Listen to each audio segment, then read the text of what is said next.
बोलो विष्णु भगवान की जय। जया एकादशी सर्व सिद्धि प्रदायक माघ मास के शुक्ल पक्ष की इस एकादशी का नाम जया एकादशी है। इसके व्रत में भगवान कृष्ण के केशव नाम की पूजा की जाती है। इस व्रत को करने वाले को भूत प्रेत पिशाच आदि कष्ट युक्त योनियों में जाने का भय नहीं रहता और अनेकों जन्म के पाप नष्ट होकर इस लोक और परलोक में सभी सुख प्राप्त होते हैं।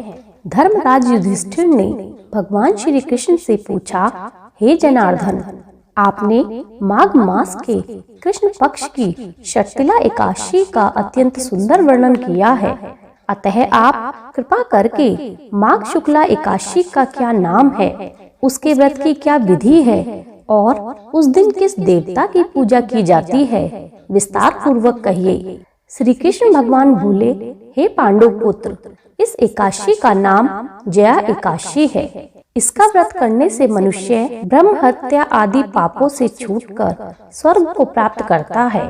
पिशाच आदि योनियों से भी उसे मुक्ति मिल जाती है। इसलिए सभी को यह व्रत विधि पूर्वक करना चाहिए।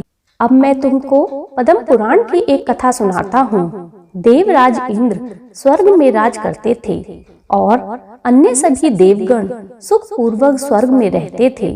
एक दिन इंद्र अपने नंदन वन में अप्सराओं के साथ क्रीड़ा कर रहे थे और गंधर्व गान कर रहे थे।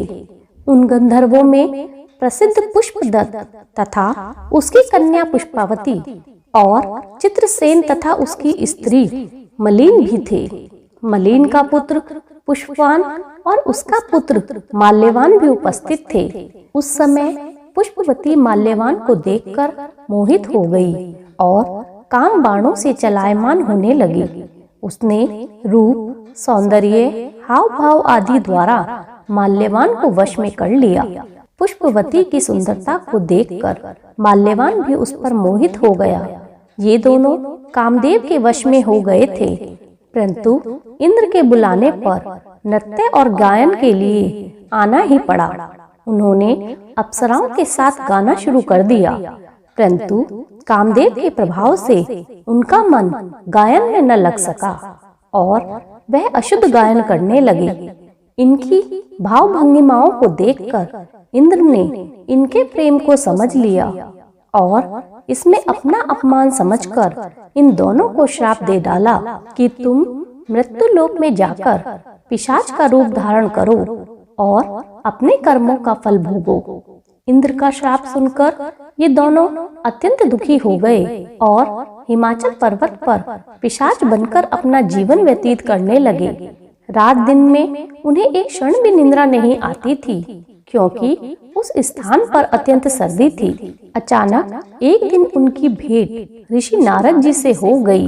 नारद जी ने उन्हें श्राप से मुक्ति के लिए माघ शुक्ल एकादशी का व्रत और भागवत कीर्तन करने की सलाह दी। माल्यवान और उसकी पत्नी मलिन ने एकादशी का व्रत किया, जिसके प्रभाव से इनकी पिशाच देह छूट गई और अत्यंत सुंदर वस्त्रों तथा आभूषणों से अलंकृत होकर दोनों ने स्वर्गलोक को प्रस्थान किया। उस समय आकाश में देवगण और गंधर्व उनकी स्तुति तथा पुष्प वर्षा करने लगे। स्वर्ग में जाकर उन दोनों ने देवराज इंद्र को प्रणाम किया।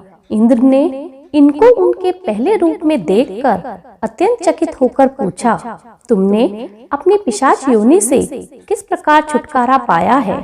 सब मुझसे कहो। यह सुनकर माल्यवान बोले, हे देवेंद्र, भगवान विष्णु की कृपा और जया एकादशी के व्रत के प्रभाव से हमारी पिशाच देह छूटी है। तब इंद्र बोले, हे माल्यवान, भगवान की कृपा और एकादशी के व्रत करने से न केवल तुम्हारी पिशाच योनि छूट गई है, वरन हम लोगों के लिए भी तुम वंदनीय हो गए हो। भगवान विष्णु और शिव के भक्त हम लोगों के लिए भी वंदनीय हैं, अतः आप धन्य हैं। अब आप पुष्पावती के साथ जाकर विहार करो। श्री कृष्ण ने अंत में कहा, हे राजा युधिष्ठिर, इस जया एकादशी के व्रत से बुरी योनि छूट जाती है। जिस मनुष्य ने इस एकादशी का व्रत किया है उसने मानो यज्ञ, जप, दान आदि सभी पुण्य कर लिए। जो मनुष्य जया एकादशी का व्रत करते हैं वे अवश्य ही 1000 वर्ष तक स्वर्गलोक में निवास करते हैं। बोलो विष्णु भगवान की जय।